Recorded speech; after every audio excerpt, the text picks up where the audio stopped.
जब राहुल गांधी कांग्रेस की भारत जोड़ो न्याय यात्रा लेकर बिहार पहुंचने वाले थे, तभी बीजेपी और जदयू के बिहार सीएम नीतीश ने बड़ा सियासी उलटफेर कर दिया था। नीतीश ने इंडिया को बाय बाय कहकर एनडीए में वापसी कर दी थी। अब उत्तर प्रदेश में भी ऐसी ही स्थितियां बनती दिख रही हैं। भारत के एक प्रतिष्ठित अंग्रेजी अखबार में छपी खबर कहती है कि बीजेपी ने राष्ट्रीय लोक दल यानी कि रालोद के प्रमुख चौधरी जयंत सिंह को एक ऐसा प्रस्ताव दे दिया है जिससे इनकार कर पाना जयंत के लिए आसान नहीं होगा। पार्टी के कुछ सूत्र भी कहते हैं और इसी सूत्रों के हवाले से इस प्रतिष्ठित डेली इंग्लिश न्यूज़पेपर ने लिखा है कि फिलहाल जयंत सिंह अपने सामने मौजूद ऑप्शंस के बारे में सोच रहे हैं, विचार कर रहे हैं। जयंत चौधरी चरण सिंह के पोते हैं। हालांकि अब तक पार्टी चौधरी चरण सिंह को भारत रत्न ना दिए जाने पर मौजूदा केंद्र सरकार से नाराज भी खुद को दिखाती आई है। हालांकि अब तक बीजेपी रालोद पर परिवारवादी पार्टी होने का भी आरोप लगाती रही है, लेकिन भारत में जल्द ही आम चुनाव होने वाले हैं और पश्चिमी उत्तर प्रदेश में जाट मुस्लिम वोट बैंक के असर को कम करने और विपक्षी समाजवादी पार्टी से टक्कर लेने के लिए बीजेपी को रालोद का साथ चाहिए। तो क्या इंडिया को एक और झटका देने के लिए बीजेपी डटी हुई है? नमस्कार, आप देख रहे हैं स्ट्रेट टॉक। सभी दर्शकों का बहुत बहुत हार्दिक अभिनंदन। विपक्ष जो है वो बिखर रहा है और अगला नंबर इंडिया में किसका आएगा, ये समझने की कवायद पश्चिम उत्तर प्रदेश के एक बीजेपी के नेता ने नाम ना बताने की शर्त पर कहा है कि बीजेपी और रालोद दोनों दलों के बीच समझौता लगभग तय हो चुका है। इंतजार किया जाए राहुल गांधी की भारत जोड़ो न्याय यात्रा के उत्तर प्रदेश में प्रवेश का, तब इस पर औपचारिक ऐलान किया जा सकता है। और ये जो सियासी हलचलें दिख रही हैं, जो बातें सामने आई हैं सूत्रों के हवाले से, कुछ सवाल पैदा कर रही है। ये सवाल क्या है आज के स्ट्रेट टॉक के, आइए दर्शकों के सामने रखते हैं। लोकसभा चुनाव में विपक्ष इंडिया की भूमिका क्या सिकुड़ती जा रही है, ये मान लिया जाना चाहिए। क्या बीजेपी इंडिया ब्लॉक को तोड़कर ही अपनी जीत सुनिश्चित करना चाहती है, या फिर 400 पार का जो नारा है इसे सुनिश्चित किया जा रहा है? रालोद प्रमुख जयंत के जाने से विपक्ष को उत्तर प्रदेश में कितना नुकसान हो सकता है, जहां बसपा की प्रमुख मायावती पहले से ही किसी भी गठबंधन के साथ न जाने का फैसला कर चुकी हैं। और इन तमाम सवालों पर समझने की कोशिश करेंगे। आइए अपने एक्सपर्ट्स का, मेहमानों का स्वागत कर लेते हैं। स्ट्रेट टॉक में हमारे साथ जुड़ चुके हैं संदीप चौधरी, पॉलिटिकल एनालिस्ट हैं, और थोड़ी देर में जोड़ने की कोशिश करेंगे वरिष्ठ पत्रकार अजय शुक्ला को भी, और उत्तर प्रदेश से ही वरिष्ठ पत्रकार हरिशंकर जोशी जी को भी। लेकिन बहुत बहुत स्वागत करती हूँ मैं आपका। चर्चा की शुरुआत आपसे करती हूँ संदीप जी। आपको क्या लग रहा है, जिस तरह से जयंत चौधरी पर लगातार डोरे बीजेपी डाल रही है, क्या तोड़ लेगी? नीतीश ममता के साथ लगातार जो कवायदे, नीतीश तो वापस हो लिए, जयंत पर जो डोरे डाले जा रहे हैं, क्या जयंत भी घुटने टेक देंगे? बहुत ऐसा प्रस्ताव कहा जा रहा है कि दे दिया है कि अब वो विचार करने लगे हैं। देखिए नेहा जी, ये राजनीतिक बिसात है और राजनीतिक बिसात पर हर कोई जीतना चाहता है, हर कोई अपना वोट बैंक बढ़ाना चाहता है, हर कोई अपनी सीट बढ़ाना चाहता है, हर कोई सत्ता का भोग, जो सुख है उसको भोगना चाहता है जी। तो जयंत चौधरी भी अपनी एक राजनीतिक दल चलाते हैं, उनके साथ भी लोग जुड़े हुए हैं, उन लोगों की भी कुछ आकांक्षाएं होती हैं, कुछ इच्छाएं होती हैं जी। तो मैं ये मानता हूं कि जिस तरीके से इंडिया गठबंधन आज काम कर रहा है, उत्तर प्रदेश के अंदर अगर जयंत चौधरी को आप अपने साथ रखना चाहते हैं, तो एक बड़े विपक्षी के रूप में अखिलेश यादव या समाजवादी पार्टी आप कह सकते हैं, उनकी अपनी नैतिक जिम्मेदारी है। वो जानते हैं उत्तर प्रदेश की 80 सीटें हैं और 80 सीटें में जो पश्चिम उत्तर प्रदेश है, 10-12 लोकसभा सीटें ऐसी हैं जहां पर जयंत चौधरी का असर माना जाता है, जो सीटें हरवा भी सकते हैं, जितवा भी सकते हैं जी। तो ऐसे में अगर आप जयंत चौधरी को प्रेशर में लेकर चलेंगे या उनके ऊपर कंडीशन लगाएंगे कि आपको 7 सीटें दे दी गई हैं, लेकिन इनमें 3 सीटें ऐसी रहेंगी जिन पर जयंत चौधरी का निशान तो रहेगा, लेकिन उस पर कैंडिडेट हमारे होंगे। तो इसमें जयंत चौधरी के जाने की बात नहीं उठती, इसमें बात उठती है अखिलेश यादव। इसका मतलब जो संगठन है, जो इंडिया गठबंधन है, उसको तोड़ना चाहते हैं। क्योंकि अगर आपको किसी भी पॉलिटिशियन को उसके क्षेत्र में वैल्यू नहीं दोगे या उसको अंडर प्रेशर लेकर चलोगे, तो उसके पास दूसरी जगह से आज की तारीख में मौका है, दूसरी जगह से प्रस्ताव आएगा। और बीजेपी जानती है कि अखिलेश यादव ने कहीं ना कहीं आरएलडी पर कहिए या जयंत चौधरी पर कहिए कुछ कंडीशन लगा दी है, कुछ प्रेशर है। तो ऐसे में प्रेशर का फायदा बीजेपी भी उठाना चाहती है और बीजेपी दूसरे दलों को, विपक्षी दलों को ये मैसेज भी देना चाहती है और मीडिया के माध्यम से देश को भी ये मैसेज देना चाहती है कि इंडिया गठबंधन में सब कुछ ठीक नहीं है, आपसी एडजस्टमेंट ठीक नहीं है, इनकी आपसी जो बातचीत है वो ठीक नहीं है, कहीं ना कहीं कड़ी कमजोर है।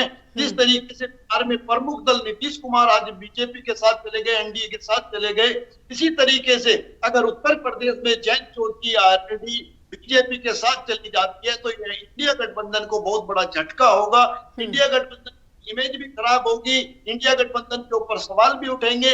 और जो बीजेपी 400 पार करने का नारा देती है, क्योंकि 80 लोकसभा सीटें हैं उत्तर प्रदेश के अंदर, और बीजेपी को मालूम है कि पश्चिम में जयंत चौधरी का अपना असर है, वो कमबैक कर रहा है। हम 2014-19 को छोड़कर अगर बात करें तो जयंत चौधरी आरएलडी कमबैक कर रही है, क्योंकि 12-13 विधानसभा सीटें उन्होंने करके दिखाई है, बीजेपी के नेताओं को हराया है।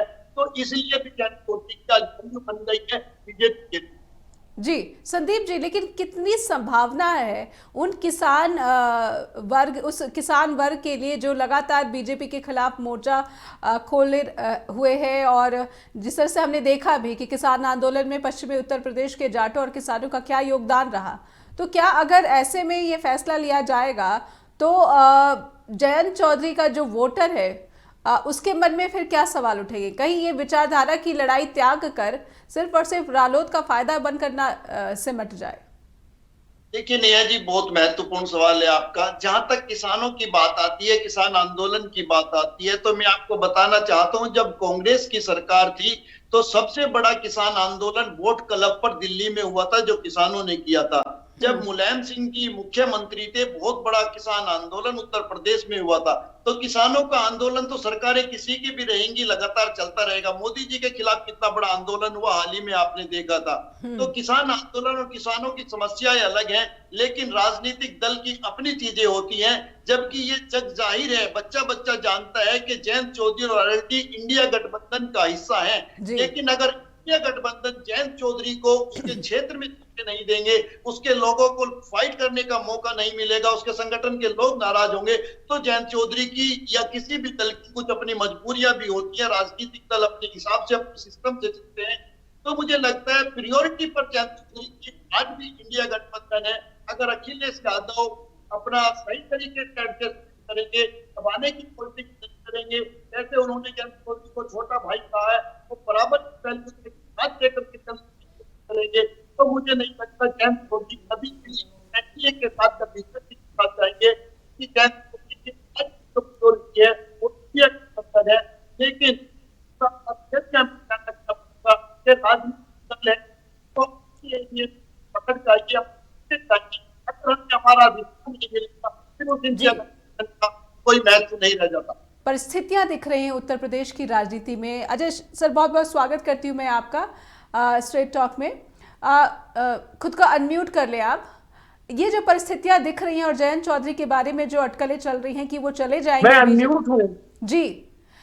ये जो अटकलें चल रही हैं कि बीजेपी जो नरमी दिखा रही है और इस तरह का ऑफर दे रही है कि केंद्रीय कैबिनेट में भी जगह मिल सकती है, प्रदेश के कैबिनेट में भी जगह मिल सकती है उनके कुछ जो नेता हैं उनको, तो इस तरह का क्या जो ऑफर है वो वाकई में जयंत चौधरी को लुभाने लगा है? देखिए, मुझे कोई बहुत आश्चर्य नहीं होगा यदि जयंत चौधरी चले जाते हैं, क्योंकि निश्चित रूप से जयंत चौधरी का यदि पूरा वो देखें, उनके परिवार का देखें, तो पद के लिए भागता हुआ उनका परिवार हर बार दिखाई दिया है। कोई नई बात नहीं, चाहे चौधरी चरण सिंह रहे हों, चाहे उसके बाद में अजीत सिंह रहे हों, और अभी तक इनका थोड़ा अधिक दिखता था। वो भी किन कारणों से दिखता था, क्योंकि उन्हें लगता था कि उनका अस्तित्व बनाने के लिए क्या है। लेकिन अब जो काफी समय से जिस तरह से स्थितियां हैं वो यही है। यदि इतने दिन से लगातार कोई गलत चीज चल रही होती तो निश्चित रूप से उस पर ट्वीट करके या और तरीके से जवाब देते, कहते ये गलत है। नीतीश कुमार ने भी कई दिन जवाब नहीं दिया था और फिर अचानक आए थे और बोला कि हाँ ठीक है, हो गया जो हो गया। तो आपके सामने, तो मैं यही बता रहा हूं कि ये पूरी भूमिका है और निश्चित रूप से मैं समझता हूं कि वो जाने की स्थिति में दिखाई देते हैं मुझे, इसमें कहीं कोई दो राय नहीं है। लेकिन जो हालात हैं वो हालात उन्हें कितना फायदा देंगे नहीं देंगे मुझे नहीं पता। लेकिन इतना जरूर है कि उन्हें अभी, जब हम एक कारपोरेट में वर्ड यूज करते हैं, जब हमें कुछ बेचना होता है तो कुछ चीजें दी जाती हैं। तो साहब उस तरह के तो निश्चित रूप से उन्हें मिलेंगे, चाहे मंत्री पद हो चाहे सांसद का, तो ऑलरेडी वो राज्यसभा आई है तो कोई समस्या नहीं है जी। तो इस तरह से कई चीजें हैं। तो इन हालात में एक चीज आप मान के चलिए कि उन्हें सीटें भी मिल जाएंगी, उससे भी बीजेपी को कोई बहुत बड़ा नुकसान नहीं होता है, फायदा ही होता है। जो हालात हैं, जिस क्षेत्र में जयंत चौधरी हैं उस क्षेत्र में समाजवादी पार्टी कोई बड़ा कमाल करती है नहीं है। वहां पर समाजवादी पार्टी उतना मजबूत नहीं है जी। वहां पर जो कॉम्बिनेशन बनता था वो जाट, मुस्लिम और कुछ सवर्ण का मिला करके बनता था। तो कांग्रेस के साथ में वो ज्यादा मुफीद होता था बल्कि समाजवादी पार्टी के। तो ऐसी स्थिति में अब उन्हें भारतीय जनता पार्टी मिल जाएगी तो दो चीजों का लाभ है। एक तो राम के नाम का वोट मिलेगा, दूसरा जो अपना जाट वोट है वो जोड़ सकेंगे, और तीसरा मुस्लिम्स को निगलेक्ट कर ही रखा है तो मुस्लिम की स्थिति तो उसमें वो अपना चाहे जहां जाए, तो अकेले मुस्लिम का वोट कुछ कर नहीं सकता है। जो तीसरा एक और वोट था वो ये था कि दलित का वोट, तो जाटों का जो वोट का फायदा मिल सकता था वो जाटव जो है वो ममता बनर्जी के मायावती के साथ जाएगा जी। तो ऐसी स्थिति में निश्चित रूप से मुझे लगता है कि इसमें कहीं ना कहीं जयंत चौधरी को अपना भविष्य ज्यादा सुरक्षित दिख रहा होगा। हालांकि वो यहां रहते तो ज्यादा मजबूत रहते जी, भविष्य में भी और आगे की भी राजनीति में, क्योंकि ऐसा करने से जो उनके पास आज जाट है वो भी 50% ही जाट बचा है जी। 50% पहले ही बीजेपी में जा चुका है और जो बचा है उसमें भी 50% तो कम से कम उनसे टूट जाएगा, क्योंकि वो नाराज है विभिन्न कारणों से। वो नाराज है किसान के साथ हुए अत्याचार को लेके, वो नाराज है इस बात से कि किस तरीके से वो जो रेसलर लड़कियां थी उनके साथ जो अत्याचार हुआ है, जो चीजें हुई हैं, वो तमाम सारी अस्मिता को लेके नाराज है। तो उसे ये समझा पाएंगे मुझे नहीं लगता है। ये वैसे ही खेल है जैसे आप हरियाणा में देख सकते हैं, हरियाणा में जाटों को किस तरीके से बांट दिया गया और वो क्या नाम है, दिग्विजय चौटाला और दुष्यंत चौटाला एक खेमे में चले गए और उनके जो दादाजी और चाचा एक खेमे में चले गए और उनकी ताकत जो है कमजोर हो गई, उसका फायदा बीजेपी ने लिया, तो यह स्थिति है। लेकिन अंततः एक चीज बताऊं, इस सबका फायदा यदि पश्चिम उत्तर प्रदेश में किसी को होगा और समाजवादी पार्टी और कांग्रेस एक साथ होती है तो निश्चित रूप से कांग्रेस और समाजवादी पार्टी गठबंधन को होगा, भारतीय जनता पार्टी को होगा। जयंत चौधरी का जो है भविष्य कोई बहुत ज्यादा नहीं बचेगा। तो यहां पर यह स्थिति जी। अजय सर, जब आप बात करते हैं कि जयंत चौधरी और नीतीश कुमार की, तो नीतीश कुमार ने भी जिस तरह से पलटी मारी तो उनके बारे में ये कहा गया कि अब तो जो है उनकी पार्टी को जो बिहार में जो विश्वसनीयता है उसके चुनौती का सामना करना पड़ेगा। तो नीतीश ने तो बहुत लंबी पारी खेल ली है, लेकिन जयंत तो एक युवा नेता है। क्या वो मुस्लिम और जाट का जो एक समीकरण उन संस्थापक सदस्य उनके पिता ने बनाया था, क्या उसको बिगाड़ना चाहेंगे वो? क्योंकि एक नेचुरल अलायंस जो कांग्रेस के साथ है उनका, बीजेपी के साथ जाने पर वो बिल्कुल ही अपोजिट, बिल्कुल ही विरोधाभासी विचारधारा के साथ जुड़ जाएंगे। देखिए, पहले में बीजेपी में आज में अंतर है। जब उनके पिता होते थे उस समय भारतीय जनता पार्टी अछूत तो कम से कम नहीं करती थी मुस्लिम्स को, लेकिन पिछले कुछ सालों के दौरान जो हुआ है, वहां मुस्लिम्स के ऊपर अत्याचार भी हो रहे हैं, हमले होने के साथ साथ उन्हें अछूत बना दिया गया जी। वो अपनी अस्मिता के लिए आज तो ऐसी स्थिति में तब भी जो है चौधरी परिवार के साथ में मुसलमान खड़ा रहता था, लेकिन अब की स्थितियों में वो नहीं खड़ा रहेगा। और आप एक चीज समझिए, वास्तव में जो वहां का मुसलमान है वो जाट से ही कन्वर्टेड है, वो त्यागी से कन्वर्टेड। वहां पर कई त्यागी जो है वो मुसलमान होते हैं। इसी तरीके से कई जाटों की कौमें हैं, मल्लिक हैं और दूसरे हैं, वो तमाम सारे मुस्लिम होते हैं जी। तो जाटों का जो ये एक पुराना एक वो रहा है, उस चीज को वो तोड़ देंगे, और वो तोड़ देंगे तो उसका उन्हें नुकसान मिलेगा भविष्य में, उससे फायदा नहीं मिलने वाला है। तो आप ये समझिए कि जयंत चौधरी इससे बड़ा नुकसान उठाएंगे भविष्य की राजनीति में। आज भले उन्हें कोई फायदा दिख जाए, मिल जाए, इससे ज्यादा और कुछ नहीं है, और उनका कोई बड़ा वजूद बन जाएगा ऐसा नहीं, क्योंकि आने वाले वक्त में अब लड़ाई दो खेमों में, अब आप देखिए बिल्कुल बढ़ चुका है। या तो लोग खड़े हैं मोदी के पक्ष में या खड़े हैं मोदी के खिलाफ, और ऐसी अब पार्टी भी नहीं रहे। अब तो स्थिति यह है कि जिस तरह से अत्याचार हुए हैं, जिस तरह की बातें हैं, जिस तरह की नाराजगी है, वो ऐसे ये हालात है। इन हालात में निश्चित रूप से दो खेमे में बंटने का असर ये होगा कि आज जो नहीं चाहता है वो कांग्रेस के साथ जाएगा, कांग्रेस जिसके साथ होगी उसके साथ जाएगा, या जो स्पष्ट तौर पर लड़ता दिखाई दे रहा हो और टीम का वो नहीं लगेगा उसके साथ जाएगा। तो वो बड़ा वोट बैंक आज बन चुका है, वो अब छोटा वोट बैंक नहीं रहा। तो ये एक बड़ी चीज है। ऐसी स्थिति में मैं नहीं समझता हूं कि इतने फायदे को सोच रहे हैं, इतना फायदा भविष्य में हो सकता है। यानी सत्ता का फायदा तो हो सकता है, लेकिन जनाधार का नुकसान हो सकता है। और इस बीच हमारे साथ हरिशंकर जोशी जी भी जुड़ चुके हैं, वरिष्ठ पत्रकार उत्तर प्रदेश से। बहुत बहुत हार्दिक स्वागत करती हूँ सर मैं आपका। हमने इससे पहले बहुत सारी बातें की जयंत चौधरी के अगले फैसले को लेकर, आपसे भी लगे हाथ मैं समझ लेना चाहती हूँ, क्योंकि आपकी बहुत ही अभी हाल फिलहाल बात हुई है, एक करीबी सहयोगी जो है राष्ट्रीय लोकदल के जयंत चौधरी के, उनसे जो बातचीत हुई है, तो मैंने वो वीडियो देखी है, और उसके बाद जिस तरह से उन्होंने आश्वस्त किया है कि ऐसा कुछ भी नहीं होने जा रहा है, लेकिन फिर भी जयंत चौधरी की वो बात खटकती है जब वो हर बात पे ट्वीट करते हैं, लेकिन इस बात पर एक भी ट्वीट सामने नहीं आया है, एक भी सफाई उन्होंने नहीं दी है। हरिशंकर सर। सॉरी, देखिए ऐसा है कि जब जयंत चौधरी की साथ ये पहली बार ऐसा नहीं है कि उन्होंने सफाई नहीं दी है, ट्वीट नहीं दिया है, कोई क्लैरिफिकेशन नहीं दिया है। ये उनकी पुरानी अदा है। पिछले आप कई मामलों में देखेंगे तो ऐसा आपको दिखाई देगा कि वो जो है वो ऐसे मामलों में चुप्पी धारण कर लेते हैं। दूसरी बात यह है कि नेहाजी तिल होता है तो ताड़ बनता है, तिल का ताड़ बनता है, खाली बात नहीं होती।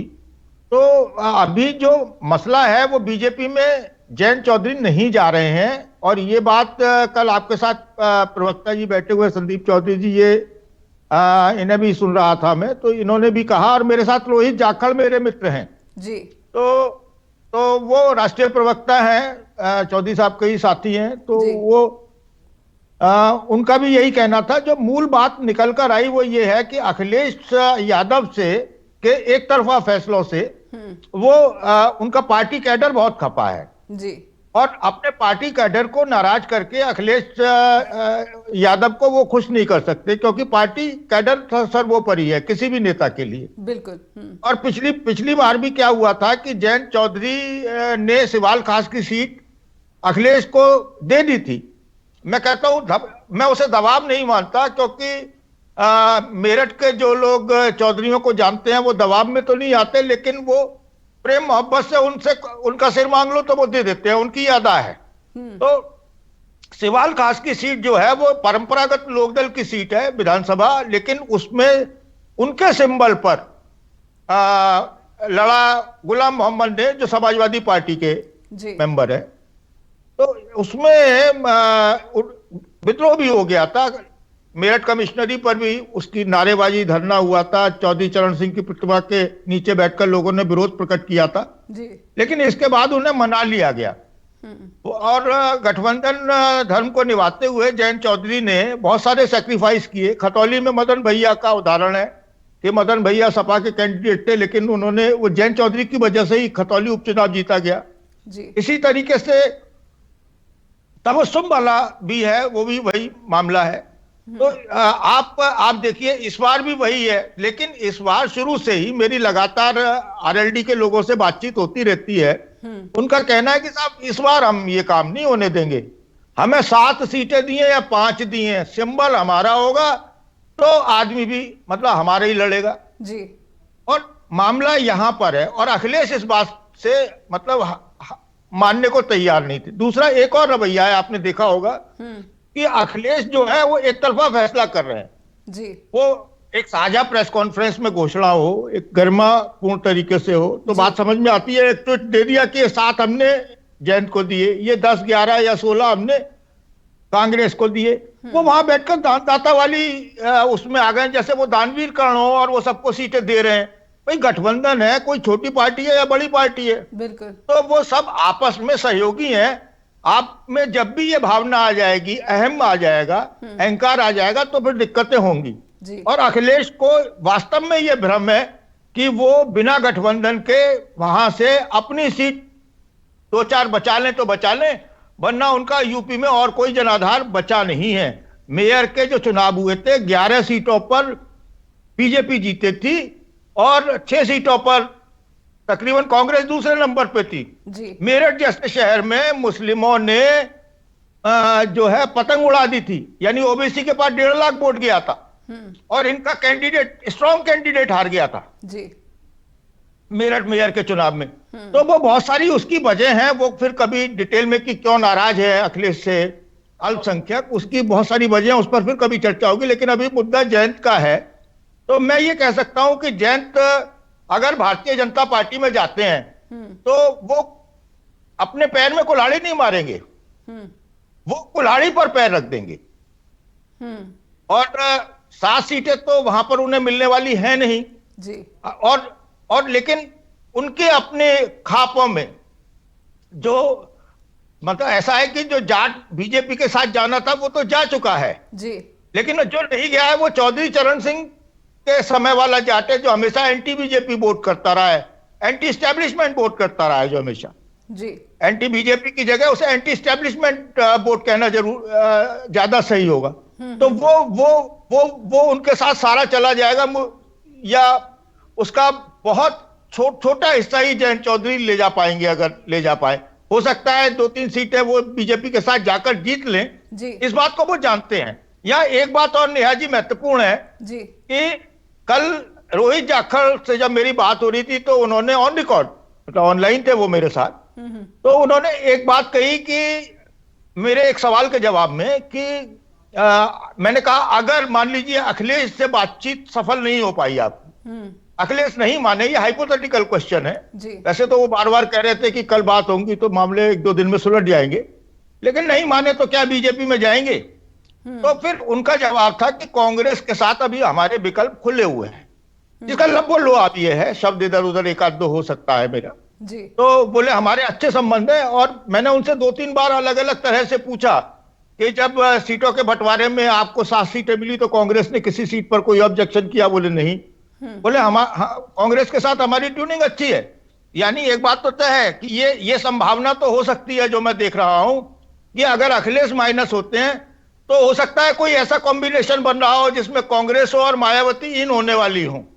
माइट भी पॉसिबल। चौधरी साहब बैठे हैं, ये अंदर की बात बताएंगे, ये रोजाना जयंत चौधरी के साथ में गलवैया करते हैं, मित्र हैं उनके। हाँ, तो ये असली बात अगर बताएंगे, वैसे कम मुंह खोलते हैं संदीप साहब, मैंने देखा है वो कम बोलते हैं जी। तो क्या हम ये अब यहाँ से इस तरह से इस बात को लेकर चले कि उत्तर प्रदेश में जो विपक्ष है, विपक्ष में ही बिखराव दिख रहा है, मायावती, समाजवादी पार्टी और कांग्रेस और आरएलडी, ऐसे में बीजेपी को फायदा होता हुआ दिख रहा है, या फिर विपक्ष जो अलग अलग तरीके से यहाँ पर चुनावी मैदान में उतरेगा, जनता कंफ्यूज नहीं हो जाएगी?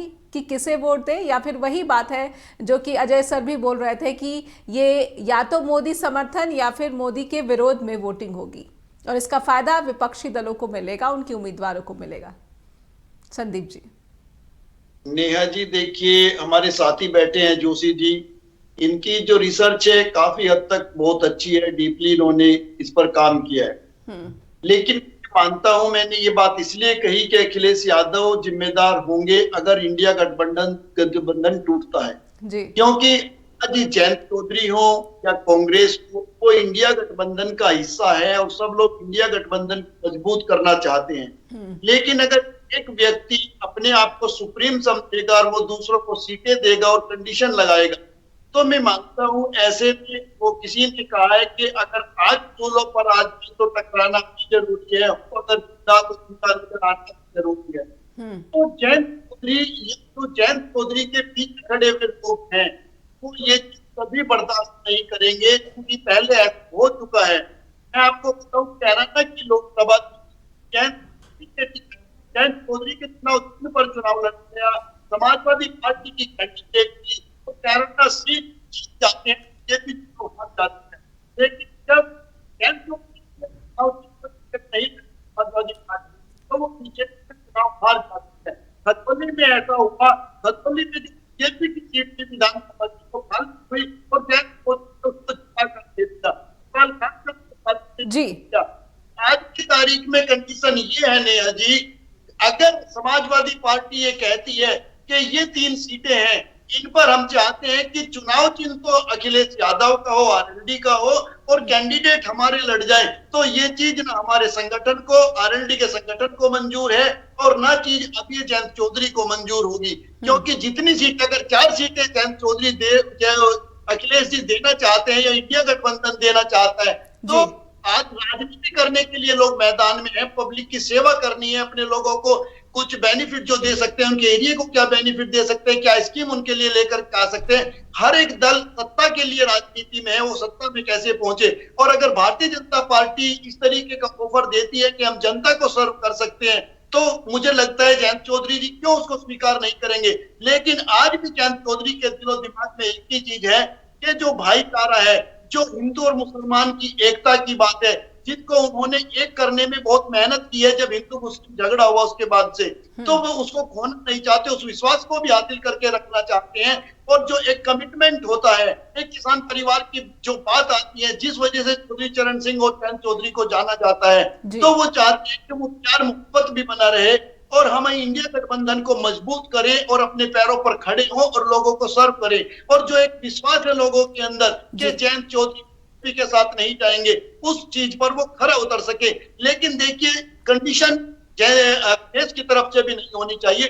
अखिलेश को भी ये करना पड़ेगा। पार्टी बड़ी छोटी हो सकती है, लेकिन नेता सब बराबर हैं। आपको याद होगा, बीजेपी कभी 2 सीटों की पार्टी थी, आज दुनिया की सबसे बड़ी पार्टी बन चुकी है। तो आपको बराबर का महत्व देना पड़ेगा, बराबर की वैल्यू देनी पड़ेगी और समझना पड़ेगा। पश्चिम उत्तर प्रदेश में अगर आप बिजनौर की बात करें, आप मेरठ की बात करें, सहारनपुर की बात करें, कैराना की बात करें, मुजफ्फरनगर की बात करें, मथुरा की बात करें, अमरोहा की बात करें, तो सभी सीटों पर जयंत चौधरी इतने मजबूत हैं कि वो सीटों को जितवा भी सकते हैं, वो सीटों को हरवा भी सकते हैं। जी, बहुत ही विस्तार से और स्पष्ट रूप से आपने यहाँ पर पश्चिमी उत्तर प्रदेश की सीटों की परिस्थितियाँ रखी हैं। अजय सर, मैं आपसे अब समझना चाहूँगी, कांग्रेस की भूमिका आप किस तरह से देख पा रहे हैं? जब राहुल गांधी उत्तर प्रदेश में प्रवेश करेंगे, तो फिर क्या कांग्रेस ने जो अपना यहाँ पर रोड मैप रखा है कि राहुल गांधी कहाँ कहाँ कितने किलोमीटर यहाँ पर अपनी यात्रा लेकर आगे बढ़ेंगे, तो ऐसी स्थिति में क्या पहले से ही अखिलेश ने एक दबाव की पॉलिटिक्स अख्तियार कर ली है और ऐसे में कांग्रेस के साथ बार्गेनिंग में और थोड़ा सा प्रेशर पॉलिटिक्स किया जा सकेगा? अजय सर। देखिए, मैं एक बात से सहमत हूं कि जिस तरीके से अखिलेश ने अचानक अपनी तरफ से सीटें घोषित कर दी, अपनी तरफ से कैंडिडेट उतारने लगे, निश्चित रूप से इसको लेके पूरा डिस्कशन कंप्लीट होने के बाद ही चीजें होनी चाहिए थी, तो एक अच्छा वो बनता, इस तरह का भ्रम की स्थिति नहीं आती। लेकिन चलिए, जो भी हुआ है उसके लिए तो कुछ नहीं कहा जा सकता। सबसे बड़ी चीज है आज जो स्थितियां मौजूद है, मैंने जैसे कहा, कांग्रेस ने अभी उत्तर प्रदेश में आकर के किसी से भी ये नहीं कहा कि हाँ इसको ऐसे कर लीजिए वैसे कर लीजिए। बाकी जो उसकी वार्ता के लिए कमेटी बनाई है उन्होंने, उनके नेता अपना आपस में बात कर रहे हैं। जो भी जिस स्तर पे मैच्योर होगा वो अलग विषय है। जी। सबसे बड़ी चीज है कि यह सारे खेल जो बीजेपी कर रही है, क्यों कर रही है, इसको देखना पड़ेगा। यह स्थिति इसलिए क्योंकि जब मणिपुर से यात्रा राहुल गांधी की शुरू हुई, जी। आप देखिए उसी समय में जो कारपोरेट के माने जाते थे मुरली देवड़ा के बेटे हैं, तो वो चले गए भारतीय जनता पार्टी ही कह दीजिए, क्योंकि उसका भी मतलब भारतीय जनता पार्टी है, सिंधे का मतलब। इसके बाद में इसी तरीके से यदि आप देखेंगे आगे बढ़िए, जैसे वो आगे बढ़ने को थी, फिर कुछ हुआ, होते होते नीतीश कुमार का हुआ। नीतीश कुमार के बाद में जैसे अब वो झारखंड पहुंचे, झारखंड उनके पहुंचने के एक दिन पहले ही हेमंत सोरेन को गिरफ्तार कर लिया गया, फिर वो शोर हुआ। फिर उसके बाद में बावजूद इसके माहौल देखिए कहीं ना कहीं कांग्रेस का अच्छा ही बना। लोग जो बात कही जोशी जी ने कि दो तरह के लोग हैं, जो वो लोग थे जो मौकापरस्त लोग थे, वो सारे जयंत चौधरी को छोड़ के पहले ही जा चुके, और जो उस विचारधारा से जुड़े हुए लोग थे वो आज उनके साथ। और यदि उस विचारधारा को वो संकट पैदा करेंगे तो उनसे भी वो कहीं ना कहीं किनारा करेंगे, कुछ हद तक तो करेंगे ही करेंगे, और कुछ उधर उन्हें फायदा हो जाएगा उस नाम का। इसी तरीके से अखिलेश यादव की स्थिति है। अखिलेश यादव जिस तरह से यदि ऐसा करेंगे और लगेगा तो तमाम बड़ा जो उनका वोट बैंक है उसमें वह वोट बैंक है जो नहीं चाहता है बीजेपी के साथ चले, लेकिन वो यह भी नहीं चाहता है कि आप बी टीम बन के दिखाई दें और कोई ऐसी चीज करें और ये करें। तो ऐसी स्थिति में वो जवाब देने के हालत में, तो इन सब चीजों में वास्तव में तो एक रहना चाहिए था तो ज्यादा समस्या का समाधान होता। लेकिन चलिए, तो हालात मौजूद हैं, हम उसी पे बात करेंगे। क्या होना चाहिए से तो काम नहीं चलेगा। तो ऐसी स्थिति में अखिलेश की जो स्थिति है वो निश्चित रूप से कई जगह समस्या पैदा कर रही है, और वो नुकसान करेगी। और वो नुकसान करेगी, एक बात हम सब जानते हैं, ED, CBI, income tax, NIA और एनसीबी का जिस तरीके से इस्तेमाल करती है भारतीय जनता पार्टी की सरकार, नरेंद्र मोदी की सरकार जी, वो हम सब देख रहे हैं। जिस तरीके से नफरत के बीज बोए जाते हैं वो सब हम देख रहे हैं। ऐसी स्थिति में यदि सीधे कोई खड़ा हुआ नहीं दिखाई देगा, लड़ता नहीं दिखाई देगा भाजपा से, तो वो विपक्ष में रह के साफ होगा, इसमें आप जान लीजिए उसका जनाधार कम होगा और वो नुकसान उठाएगा। तो ऐसी स्थिति में लड़ाई सीधे लड़नी है और उसका नुकसान होगा चाहे जो हो, और उसका नुकसान निश्चित रूप से ओवरऑल में आके कांग्रेस को ही होगा, क्योंकि नेशनल लेवल पे आकर के कांग्रेस को ही आके मुकाबला करना है। और यह बात भी सब लोग समझते हैं कि स्टेट लेवल के इलेक्शन में तो दूसरी चीजें होती है, सेंट्रल लेवल के इलेक्शन में तो कांग्रेस को ही असलियत में वो करना है, लीड करना है जी। तो ये सारी चीजें सामने है। अब इतनी जनता तो मूर्ख नहीं है कि वो चीजें समझ नहीं रही, देख नहीं रही है। तो इन सब चीजों का असर है। क्या डर है अखिलेश का, या क्या डर है मायावती का, या क्या डर है किसी और का, तो ये सारी चीजें निश्चित रूप से जनता में भी चर्चा का विषय होती हैं कि आखिर ऐसा क्यों। सिर्फ ये कह देने मात्र से काम तो नहीं चलेगा कि नहीं, दो चार चीजें हमारी बात नहीं बन पाई, नहीं हो पाई। भाई आप सबको बात तो एक जगह बैठ के करनी है, और वो करनी है स्थानीय स्तर के लीडर्स को, क्योंकि राज्य में स्टेक किसका है? राज्य में स्टेक है अखिलेश यादव का, राज्य में स्टेक है जयंत चौधरी का, राज्य में स्टेक है ममता बनर्जी का। कांग्रेस तो नेशनल लेवल के स्टेक में होगी, लोकल लेवल पे तो उसका नहीं है कोई बहुत बड़ा। तो और जिस तरह की स्थितियां हैं वैसे में तमाम सारी लड़ाई खड़ी है, तो उनका फैसला होगा। तो निश्चित रूप से, और जिस तरीके से नीतीश की भूमिका है वो आज यही पूरी भूमिका निभा रहे हैं, शायद उन्हें यही सौंपी गई है कि आप तमाम सारे वो विपक्ष के दल जो इंडिया गठबंधन का हिस्सा से, जिनसे आप लगातार टच में थे, अब उनको धीरे से भाजपा के टच में लेके आई। तो ये सारी चीजें, लेकिन भविष्य की राजनीति के हिसाब से ये यदि इस तरह से खेलेंगे तो निश्चित रूप से सपा को भी नुकसान होगा और आरएलडी को भी RLD को नुकसान, जी और कांग्रेस को तो नेशनल ओवरऑल होना ही होना है। जी जी। तो कहीं ना कहीं जो बिखराव की बात है विपक्ष के, वो अभी मौजूदा परिस्थितियां यही दर्शा रही हैं। बहुत बहुत धन्यवाद करना चाहूंगी अजय सर आपका भी, हरिशंकर सर आपका भी, और संदीप जी आपका भी, कि आप सभी ने वक्त निकाला स्ट्रेट टॉक के लिए। और अब दर्शकों से भी मेरा अनुरोध है कि आपको इस कार्यक्रम से जुड़ी कोई भी शिकायत है या फिर कोई सुझाव आप देना चाहते हैं तो आपका स्वागत है info@justbroadcasting.com और neha@justbroadcasting.com पर भी आप अपना फीडबैक हमें अपने ईमेल के रूप में भेजना ना भूलें। आपके ईमेल्स का हमें हर रोज़ इंतज़ार रहता है। आपसे फिर से होगी मुलाकात, तब तक अपना ख्याल रखिए। नमस्कार।